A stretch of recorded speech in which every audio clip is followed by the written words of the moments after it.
వెల్లన్యూస్కి స్వాగతం. ముందుగా ముఖ్యాంశాలు. రాష్ట్ర ప్రజల ఆకాంక్ష మేరకు రాజధానిగా Amaravati. MLA GV Anjaneyulu. Private పాఠశాలల అధిక ఫీజులను ప్రభుత్వం అదుపు చేయాలి. CPM liberation demand. రాష్ట్ర ప్రజల ఆకాంక్ష మేరకు రాజధాని అమరావతి, పోలవరం ప్రాజెక్టులు రాష్ట్ర ముఖ్యమంత్రి నారా చంద్రబాబు నాయుడు సకాలంలో పూర్తి చేస్తారని స్థానిక శాసనసభ్యులు జీవీ ఆంజనేయులు అన్నారు. పట్నంలోని పార్టీ కార్యాలయంలో జరిగిన విలేకరుల సమావేశంలో ఎమ్మెల్యే జీవీ ఆంజనేయులు మాట్లాడారు. రాష్ట్ర ముఖ్యమంత్రి నారా చంద్రబాబు నాయుడు ప్రజల ఆశయాల ఆకాంక్ష నెరవేరుస్తారని, అలాగే ఎమ్మెల్యేలుగా తాము ప్రజల నమ్మకాన్ని నిలబెట్టుకుంటామని తెలిపారు. రాష్ట్ర మాజీ ముఖ్యమంత్రి జగన్మోహన్ రెడ్డి 5 ఏళ్ల పాలన స్వార్థ ప్రయోజనాల కోసం మాత్రమే కొనసాగిందన్నారు. ప్రజలకు కొంతైనా జగన్ పాలనలో మేలు జరగలేదని చెప్పారు. ముఖ్యమంత్రి చంద్రబాబు గారి సారథ్యంలో ప్రజల ఆకాంక్షలు నెరవేరబోతున్నాయి.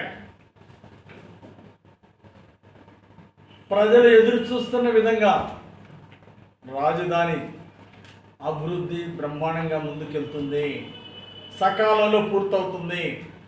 పోలవరం ప్రాజెక్టు రాష్ట్ర ప్రజల జీవనాడి. పోలవరం ప్రాజెక్టు సకాలంలో పూర్తి కాబోతుంది చంద్రబాబు గారి నాయకత్వం. రాష్ట్రం మొత్తం సస్యశ్యామలంగా పోతా ఉంది. ఖచ్చితంగా చంద్రబాబు గారి నాయకత్వంలో అహర్నిశలు టీం అంతా కష్టపడతాం. చంద్రబాబు గారి ఆశయాలను నెరవేర్చడానికి ప్రజలు మాపై ఉంచినటువంటి నమ్మకాన్ని నిలబెట్టుకుంటాం.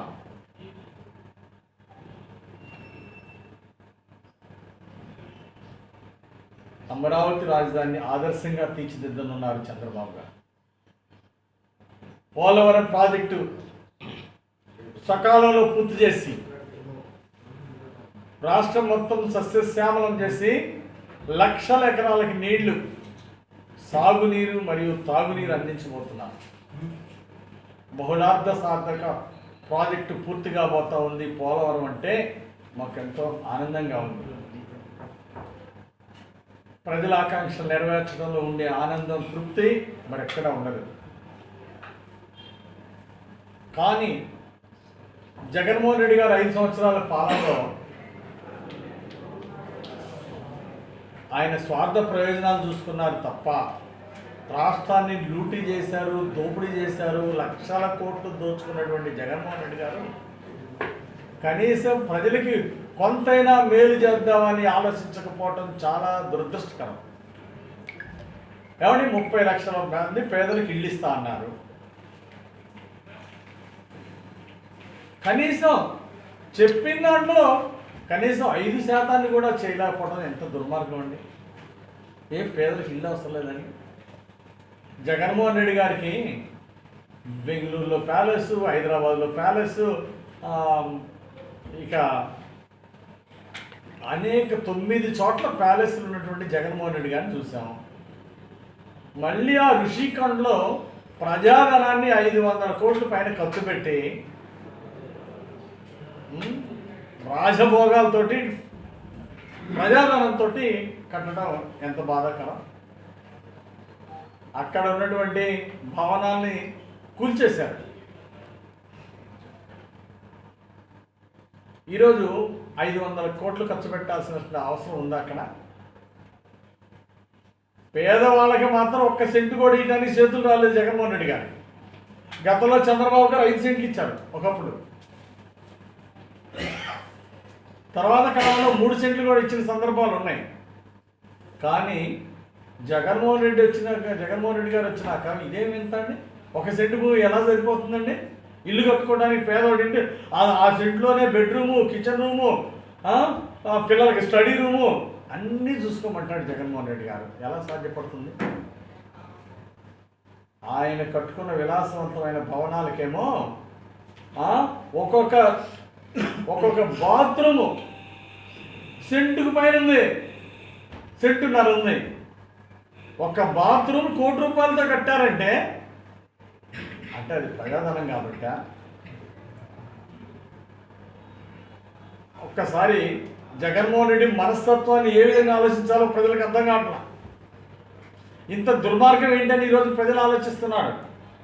ఆయన విలాసవంతమైనటువంటి భవనాల్లో ఒక బాత్రూమ్కే సెంటున్నర స్థలం కేటాయిస్తే ₹1,00,00,000 ఖర్చు స్పెండ్ చేస్తే మరి పేదోడికి ఒక్కొక్క ఇల్లు కట్టుకోవడానికి 5 లక్షలు ఇవ్వడానికి చేతులు రాలా. ఎన్నికలకు ముందు ఏం మాట ఇచ్చాడు జగన్మోహన్ రెడ్డి గారు? ఒక్కొక్క పేదోడికి ఇల్లు కట్టుకోవడానికి 5 లక్షలు ఇస్తా ఉన్నాడు. ఇచ్చాడా? కనీసం రాష్ట్ర ప్రభుత్వం నుండి ₹1 కూడా ఇవ్వనటువంటి అసమర్థుడు గజ దొంగ జగన్మోహన్ రెడ్డి గారు. కేంద్ర ప్రభుత్వం నుండి ఇచ్చిన డబ్బులు నేరుగా వాళ్ళకి ఇచ్చాడండి. ఇంకేనా తీసుకొచ్చి ఇచ్చాడా? రాష్ట్ర ప్రభుత్వం నుండి ఏమన్నా ₹1 కంట్రిబ్యూషన్ ఇచ్చాడా? 5 లక్షలు ఇస్తానని చెప్పేసి మాట తప్పి ప్రజల్ని నట్టడి ముంచాడు జగన్మోహన్ రెడ్డి గారు. ఇది ఎంతవరకు సమంజసం? అందుకే ప్రజలు విఘ్నతతో వ్యవహరించారు. సెంటు భూమి అంటూ ప్రజలకి ఇచ్చి ఇల్లు ఇవ్వకుండా మోసం చేసినటువంటి జగన్మోహన్ రెడ్డికి బుద్ధి చెప్పారు ప్రజలు. ఈ బుద్ధి చెప్పడానికి జీవితంలో జగన్మోహన్ రెడ్డి మర్చిపోలేడు. ఆయన పక్కన ఉన్నటువంటి ఆయన అనుచరులను బూతుల మంత్రులు కానీ బూతుల ఎమ్మెల్యేలు వీళ్ళెవ్వరూ కూడా ఈరోజు ప్రజలు ఇచ్చినటువంటి తీర్పును మర్చిపోలేరు. ఇప్పుడైనా గుర్తుపెట్టుకుంటే బాగుంటుంది. అలాగే ఈరోజు పోలవరం పూర్తి కాకపోవడం వల్ల ప్రజలు ఎంత మూల్యం చెల్లించారు. ఈరోజు రాష్ట్ర రైతాంగం ఎంత నష్టపోయింది. అదే సకాలంలో పోలవరం పూర్తి చేస్తుంటే జగన్మోహన్ రెడ్డి గారికి ఎంత మంచి పేరు వచ్చేది. 30 లక్షలు ఇల్లు ఇస్తామన్నాడు. ఆయన 30 లక్షలు ఇల్లు ఇస్తే ఒక్కొక్కరికి 5 లక్షలు ఇస్తామని మాట నిలబెట్టుకుంటే ఈరోజు మరి ప్రజలు ఆయన హర్షించేవాళ్ళు. ఆయన లక్షల కోట్లు దోచుకోవడం మీదనే దృష్టి పెట్టాడు తప్ప ఏ రోజు ప్రజలకు ఇచ్చిన వాగ్దానాలు నిలబెట్టుకుందాము, పేద ప్రజలకి న్యాయం చేద్దామని ఒక్క క్షణం కూడా జగన్మోహన్ రెడ్డి ఆలోచించకపోవటం ఎందుకంటే బాధాకరంగా ఉందండి. 151 సీట్లు ఇచ్చి గెలిపించినందుకు అదన్న ప్రజల్ని గెలిపించినటువంటి వారిని చాలా నిర్లక్ష్యం చేశారు.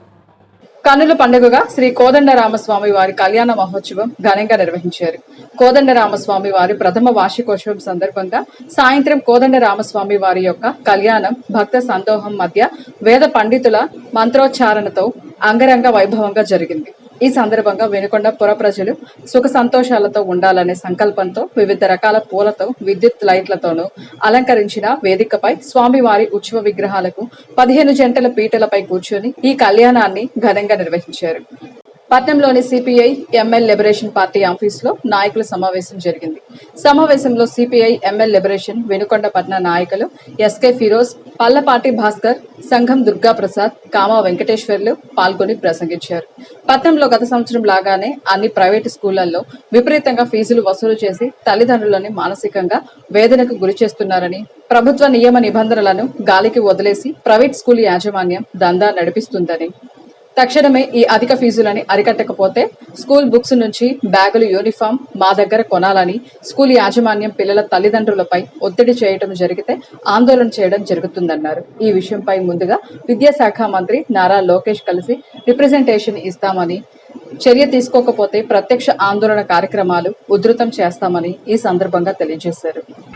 ఇది ప్రైవేటు పాఠశాల విద్యార్థి తల్లిదండ్రులు కొంతమంది మాకు అందిన సమాచారం మేరకు వాళ్ళ దోపిడీని అరికట్టాలని, వాళ్ళ చేస్తున్న ఒత్తిడిని మా వద్దకు వచ్చి కొంతమంది సమాచారం ఇచ్చారు. అయితే ప్రభుత్వ పాఠశాలలకు ధీటుగా మేము విద్యను అభ్యసిస్తామని చెప్పి డబ్బా కొట్టుకుంటూ వాళ్ళు ప్రభుత్వ పాఠశాలలకు పోయే పిల్లల్ని కూడా మా ప్రైవేట్ సంస్థలు చేర్చమని వీధికి ఒక వాలంటీర్ లాగా తిప్పి వాళ్ళకి జీతాలు ఇస్తూ ప్రైవేటు పాఠశాలలో చేర్పించండి అని ఒక పబ్లిసిటీ చేస్తున్నారు.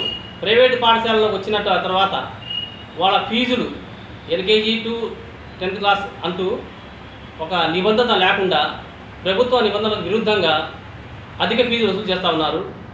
దీనిపైన తల్లిదండ్రులు మనోవేదనకు గురవుతున్నారు. వేసవి సెలవులు ముగిసినాక స్కూల్కి పంపించాలంటే భయం వేస్తున్నారు. ఎందుకంటే ₹1000 ఫీజులు వసూలు చేస్తూ ఉన్నారు. ఇది కాక ప్రైవేటుగా మెటీరియల్, బుక్స్, షూ, యూనిఫామ్, ఇతర సామాగ్రి మా వద్దే కొనాలని తీవ్రంగా తల్లిదండ్రులు ఒత్తిడి చేస్తూ ఉన్నారు. ఈ విషయంపై తల్లిదండ్రులు మనోవేదనకు గురై కొంతమంది ఇబ్బంది పడుతూ ఉన్నారు. దీనిపై గతంలో కూడా మేము ఒక కార్యక్రమం కార్యాచరణ చేశాము. ఉన్నత స్థాయి అధికారులు, విద్యాశాఖ అధికారులు దీనిపైన నిమ్మకు నీరెత్తినట్టు వ్యవహరిస్తున్నారు. ఎంతమంది విద్యాధికారులు అధికారులు మారినా వీటిపైన చర్యలు తీసుకోవట్లేదు. ప్రభుత్వ నిబంధనలను ఉల్లంఘించి నడుపుతున్నట్టు పాఠశాలలపై చర్యలు తీసుకోవాలి. అలాగే ఫీజుల విషయంలో కూడా గ్రామ పంచాయతీ పరిధిలో ఎంత ఉండాలి, మున్సిపాలిటీ స్థాయిలో ఎంత ఉండాలి అనేది ఒక నిర్ణీతమైన పట్టి ఏర్పాటు చేసి దాని ప్రకారమే ఫీజులు వసూలు చేయాలి. అలా కాకుండా ప్రభుత్వ నిబంధనల ప్రకారం స్కూళ్ళు నడిపినా వాటిపై చర్య తీసుకోవాలి. ఇలాగే మెటీరియల్ ఇతర అన్ని సామాగ్రి మా దగ్గర కొనాలని డిమాండ్ చేస్తే వాళ్ళపై చర్య తీసుకోవాలి. దీనిపైన విద్యాశాఖ అధికారులని మేము గతంలో కూడా చెప్తున్నాం, ఇప్పుడు కూడా చెప్తున్నాం, వాళ్ళ మీద చర్య తీసుకోవాలి. మీరు ముఖ్యమంత్రి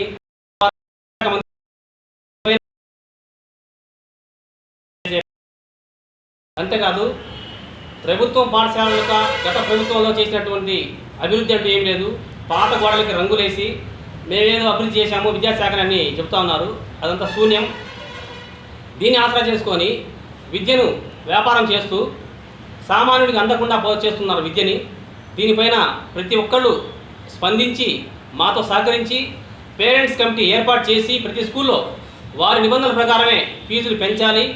వాళ్ళతో మీటింగ్ ఏర్పాటు చేసిన తర్వాతనే ఏదైనా వాళ్ళు పనులు చేసుకోవాలని మా సిపిఐఎంఎల్ లిబరేషన్ పార్టీ ఆఫీస్ నుంచి ఒక ప్రకటన విడుదల చేయడం జరిగింది.